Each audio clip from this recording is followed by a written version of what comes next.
Le Beretta PM12. Produit par Beretta pour les carabiniers italiens mais aussi pour la police nationale française, arme chambrée en 9 mm, épaulable, en semi et en full auto, apporte une réponse adaptée à de nombreuses opérations militaires et de forces de l'ordre.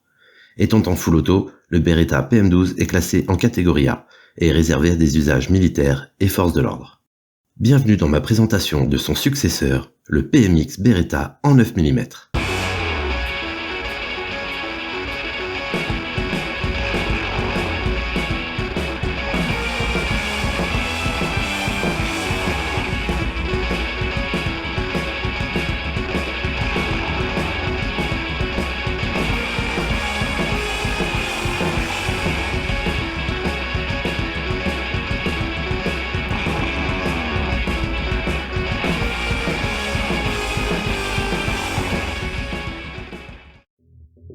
Mettons-nous en sécurité. Pas de munitions dans la chambre, pas de munitions dans le chargeur, pas de munitions dans l'atelier. La longueur totale est de 640 mm et 418 mm crosse replié. La longueur du canon est de 175 mm pour un poids de 2,4 kg. Le PMX est livré équipé de 2 chargeurs de 30 coups. Ces chargeurs sont translucides pour aider à la gestion des munitions. L'attention à apporter à ce point est renforcée par la capacité de tirer en full automatique, ce qui est très consommateur en munitions. Leur composition en polymère les rend très résistants au temps et à l'utilisation. Une chargette est également disponible pour aider au rechargement rapide des chargeurs. Celle-ci accepte les lames chargeurs afin de garnir rapidement le chargeur des 30 munitions qu'il peut contenir en glissant d'un coup les 15 munitions que chaque lame de 9 mm peut porter. Une sangle 1 point accompagne l'ensemble afin de faciliter l'emport du PMX sur le terrain. Celle-ci est robuste et dispose d'attaches particulièrement bien protégées par des surcouches de textile afin de limiter l'usure du revêtement au niveau des points d'attache et de limiter également le bruit occasionné par des pièces métalliques en mouvement. Le mode d'emploi du PMX Beretta est également fourni.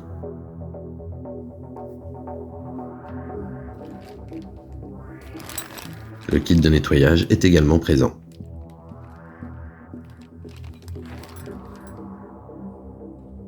Une poignée pour la main faible est également disponible. Celle-ci sera montée sur le rail au standard Picatinny, disponible sur le garde-main sous le canon du PMX. Enfin, un réducteur de son Brugger Etomet, siglé Beretta, accompagne également l'ensemble. Celui-ci a été sélectionné pour sa compatibilité avec le PMX. Sa qualité de fabrication donne de bons espoirs sur son efficacité, que je testerai tout à l'heure. Le système de montage va se montrer particulièrement simple, rapide et efficace. Intéressons-nous à la crosse. Celle-ci est en polymère très ajouré pour participer au faible poids de l'arme. Sa forme en double poutrelle assure cependant une très bonne rigidité. Le talon de crosse en caoutchouc assure un amorti largement suffisant pour le faible recul du 9 mm. N'oublions pas que celui-ci est rarement tiré épaulé. La gestion du recul est donc simple à gérer. Le PMX est une arme compacte et facilement dissimulable aussi grâce à la crosse qui est rabattable sur le côté en appuyant sur le bouton. Celle-ci sera maintenue par pression sur le côté de l'arme qui reste fonctionnelle même dans cette configuration.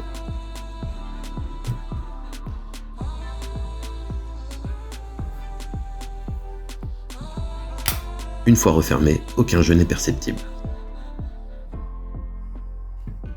Le sélecteur de tir a 3 positions, en blanc pour position sûreté, en rouge pour les positions en semi-auto, un coup par un coup, et automatique, mode rafale. Cette commande est ambidextre pour répondre aux attentes des gauchers comme des droitiers. Un point d'attache pour sangle est disponible au niveau du point de charnière de la crosse, tant pour les droitiers que pour les gauchers. Ce point est celui prévu pour la sangle fournie. Une autre attache ambidextre est disponible sur l'avant de l'arme pour les sangles 2 points. Le verrou de chargeur est largement dimensionné afin d'assurer une bonne préhension et pour faciliter les manipulations. Ceci quelles que soient les conditions climatiques et même en portant des gants.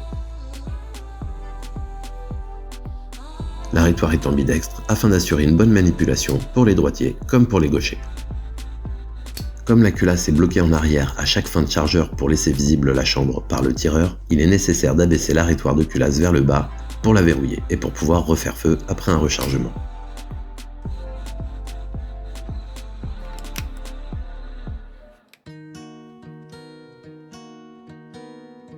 L'arrêtoire de culasse n'est pas ambidextre. Un gaucher devra donc manipuler le doigt d'armement pour verrouiller sa culasse. Mais nous reviendrons sur ce point.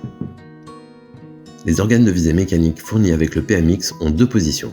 Dans cette configuration, en position haute, ils serviront au tir de précision, bien que cela ne soit pas la vocation première de cette arme, car ils sont réglables en élévation et en dérive. Dans leur position basse, la hausse et le guidon offrent des organes de visée plus minimalistes et non réglables, mais bien plus adaptés à une acquisition rapide de la cible. Tout le boîtier du PMX est équipé d'un rail au standard Picatinny 1019-13 qui participe grandement à la modularité de cette arme en assurant la mise en place d'accessoires comme des aides à la visée, red dot, vision nocturne. Les rails présents sur les 4 faces du petit garde-main assurent la possibilité d'adjoindre une lampe tactique, un désignateur laser, une poignée main faible, voire un bipied. Le voici monté avec la poignée main faible fournie.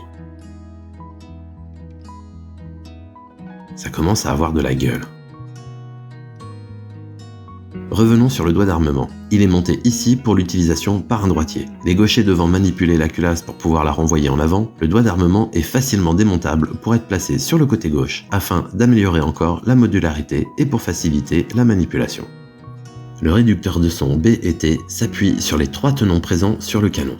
Son montage est simplissime. On introduit le silencieux, on fait un quart de tour et on visse. Et voilà. La carcasse est construite en polymère et aluminium. Le canon et la culasse sont usinés en acier haute résistance et un traitement de surface spécial sur les pièces a été fait pour assurer un fonctionnement sûr et pérenne. Ça devient de mieux en mieux. Profitons de ce rail pour monter un viseur point rouge. Mais pas n'importe lequel. Le Aimpoint Acro C1. C'est le plus petit système fermé du marché, testé contre les chocs, les vibrations, les écarts de température et les autres contraintes environnementales. Ce petit optique a prouvé sa robustesse et sa fiabilité dans sa catégorie. Les caractéristiques: optique non grossissante, revêtement optique anti-reflet et multicouche, taille du point rouge 3,5 MOA, intégration directe sur les glissières avec des interfaces spécifiques, mise en place de la pile sans démonter l'accro de l'arme. Fonctionne par des températures de -45 à 71 degrés, en aluminium haute résistance, finition anti-reflet anodisé couleur noire. Autonomie jusqu'à 15 000 heures en position 6. Dimension 47 par 30 par 30 mm. Le poids de 60 grammes avec les piles. Étanche jusqu'à 25 mètres. Juste pour le fun, j'installe un désignateur laser device sur le côté, mais je ne m'en servirai pas pour des mesures de sécurité, et surtout parce que je n'ai pas de pile. Mais clairement, là, je trouve que le PMX a une gueule d'enfer. Alors, on file au stand. Bon, pour des raisons de sécurité, je ne tirerai pas en automatique. Et là, c'est pas des bêtises. L'ergonomie et la préhension du chargeur comme celle de l'arrêtoire de culasse est top. On trouve de suite sa cible. La position de tir est facile à gérer et on s'habitue très vite à l'arme. Le recul est ridicule et très facile à gérer. Cette arme donne envie d'accélérer toujours et encore le rythme. Elle est très vive et facile à manipuler. L'accro fait un super boulot. Avec la bonne luminosité, on le trouve de suite. Sa cage ne gêne pas la visibilité de ce qui se passe autour. Garder les yeux ouverts est naturel. Comme très souvent, le silencieux provoque pas mal de retours de poudre sur le tireur. Une paire de lunettes de tir sera donc appréciée. Ceci étant, celui-ci est vraiment efficace en atténuation du bruit. Il ne chauffe que très peu et ne perturbe pas du tout le cycle de l'arme. Le système à culasse non calé, mais qui ne permet un tir que si elle est verrouillée, apporte un vrai gage de sécurité dans son utilisation. La robustesse, la facilité d'utilisation, la compacité sont les grandes qualités de cette arme qui donnent vraiment envie de brûler de la poudre encore et encore. Et un gros plébiscite pour l'Aimpoint Acro C1 qui se montre irréprochable. Voilà, c'est la fin de ma présentation. J'espère que celle-ci vous aura plu, bien que pour une fois, elle parle d'une arme que nous ne verrons pas en stand, mais qui valait quand même un petit coup d'œil. Comme d'habitude, n'hésitez pas à commenter, à liker ou à vous abonner, et surtout, continuez à vous protéger.